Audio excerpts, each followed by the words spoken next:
Hello and welcome back to Eccentric History. Today we are going to explore the most heinous and shocking crimes committed in America's history. The crimes of serial killers. These individuals have left a lasting impact on our society, striking fear into the hearts of millions and inspiring countless books, movies and TV shows. So without further ado, let's count down the 5 worst serial killers in American history. But before we begin, make sure to hit that subscribe button and turn on notifications so you never miss a video from us. And if you have any suggestions for future videos, let us know in the comments below. Starting off with Ted Bundy. Ted Bundy is a name that strikes fear in the hearts of many. He holds the title of the most notorious serial killer in American history, having been executed in 1989 for the murder, kidnapping and rape of at least 30 women. However, the exact number of his victims remains unknown to this day. Let's take a closer look at the disturbing history of Bundy's heinous crimes. Bundy came from humble beginnings and was raised by his grandparents in Vermont. He attended the University of Washington, where he actively participated in politics and worked on a political campaign for the governor of Washington. Known for his charming personality and intellect, he even pursued a law degree but eventually dropped out.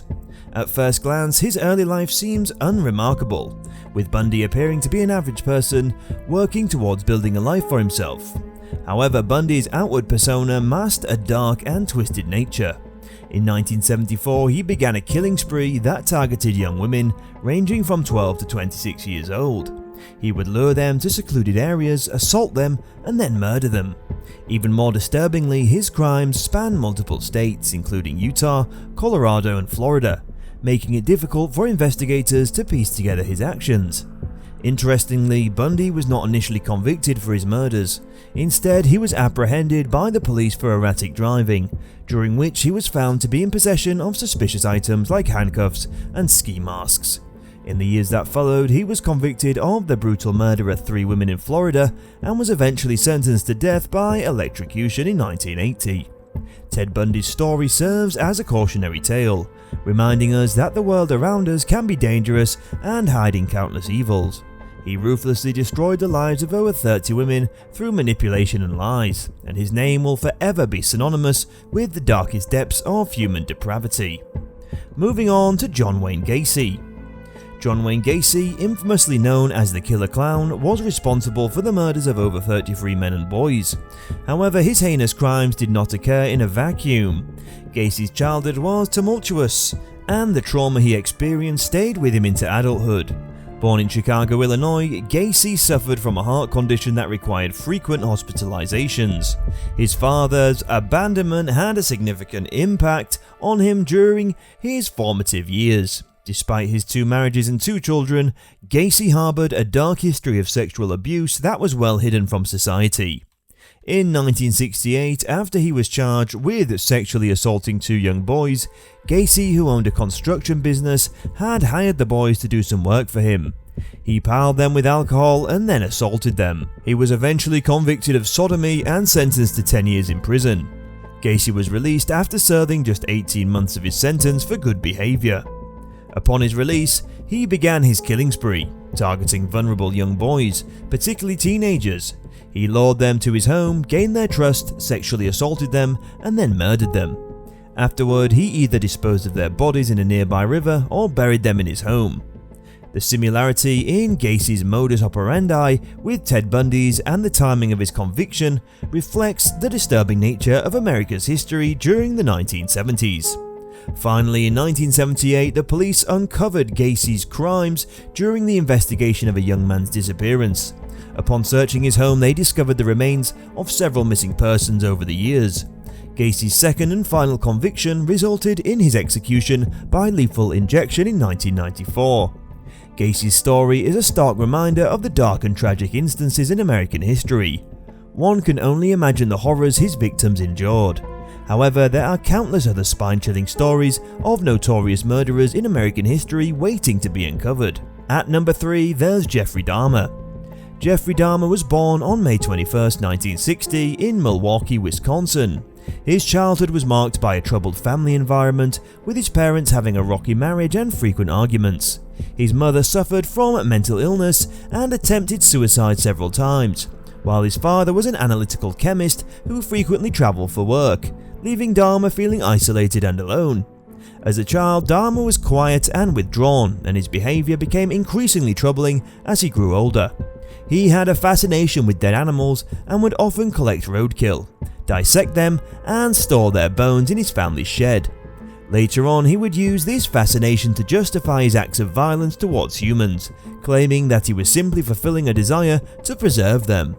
In the late 70s and early 80s, Dahmer committed a series of gruesome murders that shocked the nation. He would lure young men and boys to his apartment, often promising them alcohol or money before drugging and strangling them. He would then dismember their bodies, often keeping certain parts as souvenirs. Dahmer's crimes continued for several years before he was finally caught in 1991. Police discovered evidence of his crimes in his apartment, including human remains and photographs of his victims. Dahmer initially tried to plead not guilty on the basis of his mental illness, but he was eventually found guilty and sentenced to 15 life sentences. The impact of Dahmer's crimes on US law enforcement and mental health professionals was significant. His case highlighted the need for increased vigilance when investigating murders, particularly those involving vulnerable populations such as gay men and sex workers. It also led to a renowned focus on the role of mental illness in criminal behavior and the importance of early intervention and treatment. Dahmer's story has been adapted into several movies, TV shows, and books, cementing his place in pop culture as one of the most notorious serial killers of all time. However, it's important to remember that behind the sensational headlines and media portrayals are real victims who lost their lives at the hands of a disturbed individual. Dahmer's case serves as a cautionary tale about the dangers of ignoring warning signs and the need for swift action when dealing with potential threats to public safety. Let's talk about Gary Ridgway. Gary Ridgway, one of America's most notorious serial killers, was born in 1949 in Salt Lake City, Utah. Growing up, he experienced physical and emotional abuse from his parents, which had a lasting impact on him. He suffered from enuresis, a condition characterized by bedwetting until he was a teenager. He also developed a speech impediment and was frequently bullied at school. In the early 1980s, Ridgway began his killing spree, which would continue for nearly 2 decades.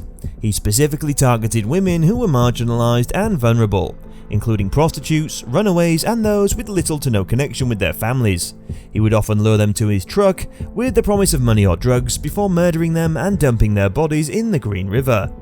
Despite the high number of victims, law enforcement officials were slow to connect the murders, in part because many of the victims were prostitutes or runaways, who were not immediately reported missing. Additionally, the political and legal structures in place at the time were not equipped to handle the investigation of a serial killer, leading to delays in action.